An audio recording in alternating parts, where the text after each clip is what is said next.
So hello everyone, welcome to another game review, and today we're going to talk about Final Fantasy A2 Grimoire the Rift.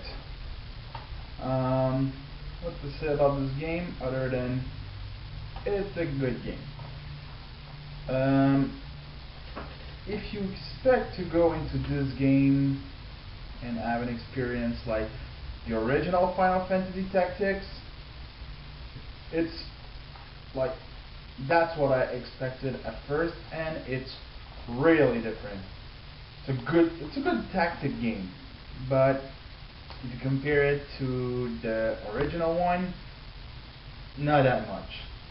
Like the the, the combat system, I don't know what they were thinking actually, because the combat system in the original one was perfect. The story was good. You were like into the story. You want to know what's happening next, and you could actually level up. In this one too, but it's different. In the other one, you could just roam on the map, random battle happens, you level, deal with it, and go forward in the story. That's it. In this one, you have to actually accept quests. Everything is around quest. You go to the pub, take quest, deal with whatever quest you have. But the problem is there is story elements to those quests. Like you have little bits and pieces of story. But mixed with that, there's the game story. So in the end, there's so much story, like scattered everywhere, that you get lost. That's how I felt. I was never really taking part of the story because I never know like what was story mission and random mission. And so because of that, I I don't know how to express this, because I had fun playing the game, because when I finished the game I was actually wanting more, but the story is so not there. There's no good story. Like you have all those little mission and that ties to the story, but you don't have a real story until like the very end. Like in the beginning, I won't spoil anything, of course, but in the beginning, you just appear in this new world that is Evalis, and your character Luso, he just go around and do quest and try to figure out this new world. Sorry for that.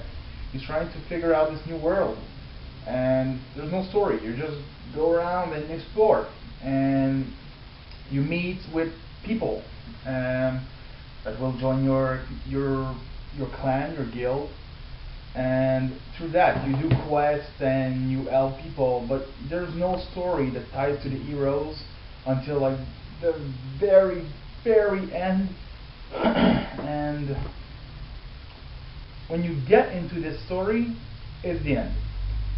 So you just want more. So the weak the weak part of this game is the story, for sure. If you go in there for the story, nothing special there. But the gameplay, though, it's actually good. It's not like the original, but it's good. They tried something else. It's good. There's some there's some pros. Um, the the job system, for example, is really nice. I think it's different, but it's nice.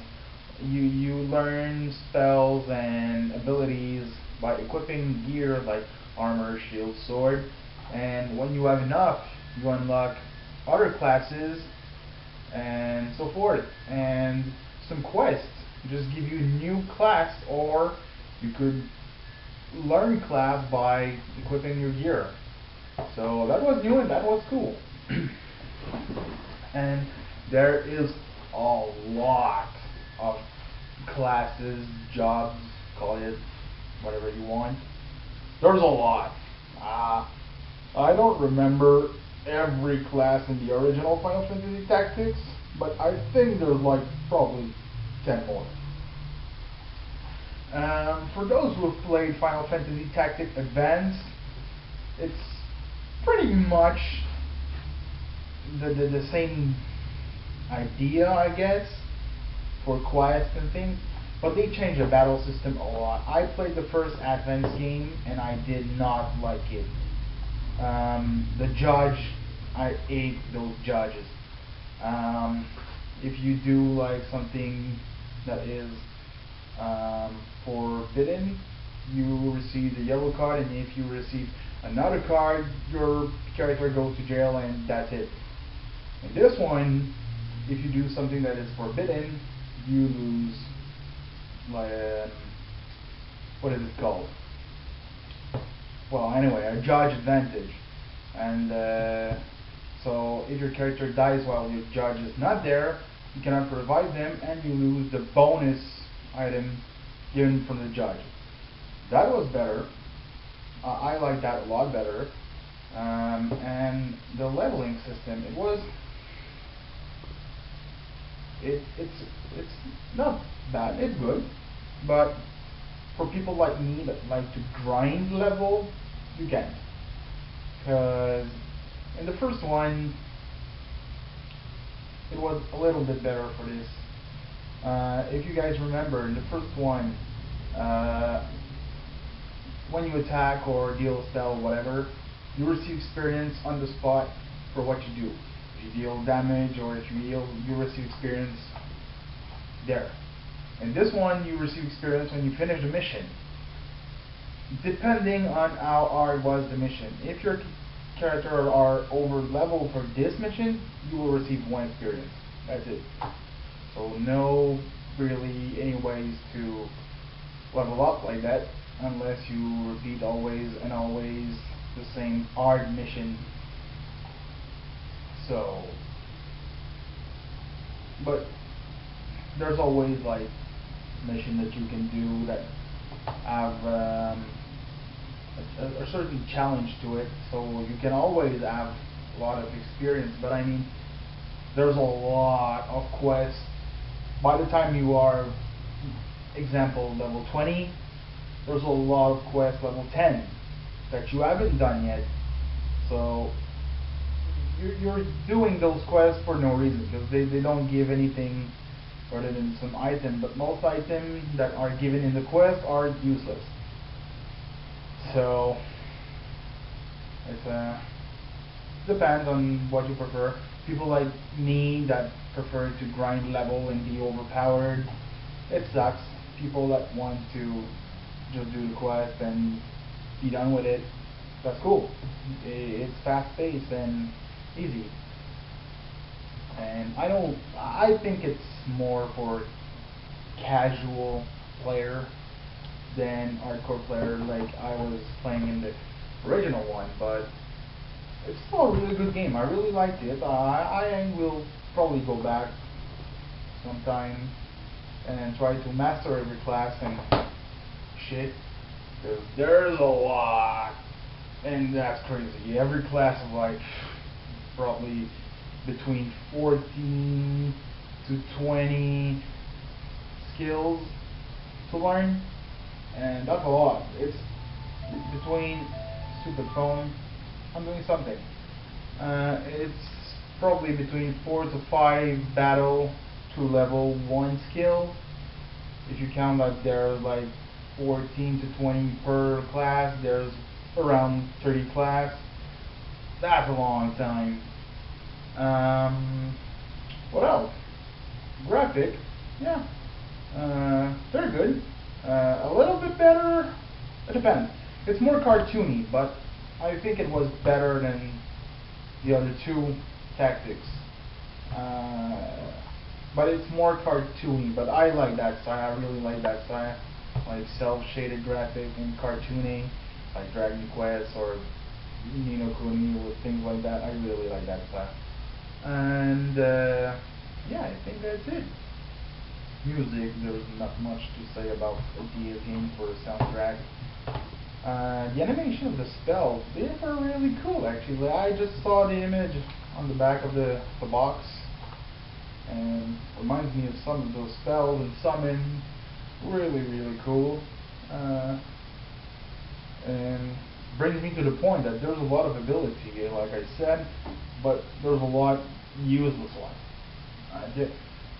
For every class there's like so many skills, and for every class I was always ending up using the same two, because you have so many skills, but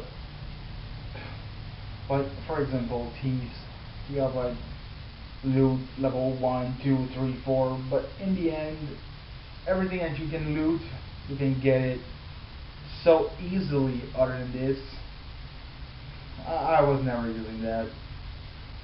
And like every caster, you always end up using the same thing, because for some reason, maybe I was just lucky or unlucky, but looks like every enemy are weak to the same spell, so I was just spamming the same spell all over again, probably 2 or 3 different spells in the list of 15. That's kind of crazy, like summoner and all those kind of things. I was not really using those. Useless. Not useless, they're powerful, of course, but you require so many MP to use those that you end up never using them, or by the time you can use them, the battle is over. So useless, in my opinion. I've seen people that really like those classes, but I didn't. I prefer melee class and a classic black mage or red mage or something like that. And yeah, that's pretty much it about Final Fantasy Tactics A2 Grimoire of the Rift. What a name, actually. Really long. And yeah, so if you want more tactic games, I guess try the original one or the remake on the PSP, and this one, but stay away from the advanced one. Really bad game. I really don't like it. Yeah, so Grimoire of the Rift, I would say it's like a 7 out of 10. So you should try it, but don't expect too much from it. It's a good game, nothing special, just a little fun casual game to play on the go, like I do at work when there's no one. So yeah. So thanks for watching. Comment, subscribe, share, and see you in the next video guys. Bye.